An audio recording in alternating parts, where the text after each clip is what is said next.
পানি কিনে খেতে হয়? হ্যাঁ তুই তাহলে খা, আমি তাহলে পানিটা নিয়ে আসি, ঠিক আছে? সেই পানি আনতে এখনো আসলো না, আমার গাল জ্বালা করছে। ও আমার আইনি তো আমাকে এখানে খুঁজতে দিয়ে জানি। ও ভাই কি হলো? ওই তোমার সেই তামির পয়সা দিয়ে দাও। আমার দোস্ত আছে না, হ্যাঁ। ও পয়সাটা দিয়ে দেবে, আমি বলে গেছি। ঠিক আছে, আচ্ছা ঠিক আছে ঠিক ঠিক আছে। আছে। সবারে গালও জ্বালা করছে আমার। কুকুরটা গেল কোথায়? হ্যাঁ ও ভাই দাঁড়াও, পয়সা দিয়ে দাও, পয়সা চামির। ও ভাই দাঁড়াও, বুঝতে পারছো আমাদের দোস্ত আমাকে আনলো, বলেছে আমি খাওয়াবো বলে পানি আনার নাম করে কোথায় চলে গেল, এখন আসলে আমার কাছে পয়সা নেই। আমি ওনাকে ডেকে ডেকে এনে দিচ্ছি।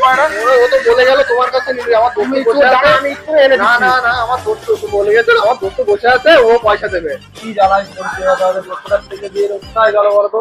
হ্যাঁ মা দাদা ধরে পড়ছি, তুমি নেই দাঁড়া, আমি একটু এনে না দিচ্ছি। না, খালি প্লেট ঢোক, চলো প্লেট ঢোক, খালি প্লেট ঢোক, প্লেট প্লেট। কি জ্বালাই করছে, লাভ পর্যন্ত ফেলে দিতে হবে। আমার গেল কোথায় ফেসে, আগে দেখা হোক, আর বন্ধু স্বাদ নিতে তারপর ছাড়বো। আমার লাস্ট পর্যন্ত ফেলে দিতে হবে।